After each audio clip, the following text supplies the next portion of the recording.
গুলোতে শুনুন, যার কোটি কোটি টাকা আছে তার কাছে কিন্তু এটা ম্যাটার নয়, সে কিনতে পারে।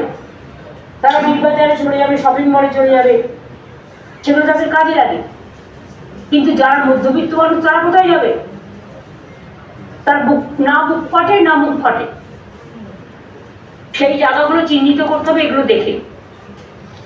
আরো 250টা সুফল বাংলার দোকান তৈরি করা হচ্ছে, যেগুলো আগামী দিনে জেলা ওয়াইজে এমন করে ভাব করবে যেন ফলটা প্রত্যেকে পায়। আর এক্ষেত্রে আমার মনে হয় বড় বড় মার্কেটগুলো সবচেয়ে আইডিয়াল প্লেস হবে।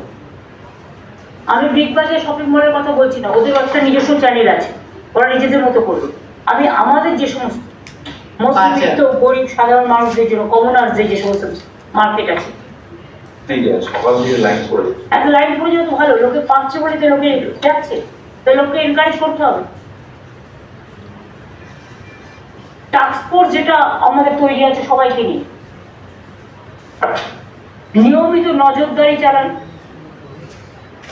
যাতে কোনো দালাল হোর্ডিং করতে না পারে। এই সুযোগে আমরা কিছু লক্ষ্য রাখবো, কোনো কালোবাজারি যদি কেউ করে তার সব জিনিস গভর্নমেন্ট সিজ করবে। আমরা চাই না কেউ কালোবাজারি করুক, কারণ সাধারণ বিজনেসম্যান এগুলো করে না।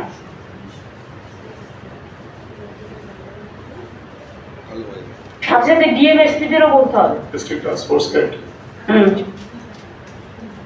মিউনিসিপ্যালিটি মার্কেটগুলোতে নজর রাখতে হবে।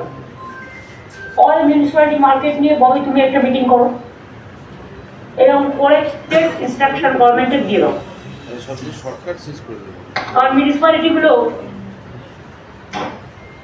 আমি কম কথা বলাই ভালো, কম পেজের সঙ্গে করছি, ভালো বললেও নেগেটিভিটি একটা ন্যারেটিভ তৈরি করবো। মিউনিসিপ্যালিটিগুলো যেগুলো লোকাল আছে সেগুলোকেও দায়িত্ব, এই কাজগুলো করতে হবে, না করলে অন্য কোনো নোডাল অফিসে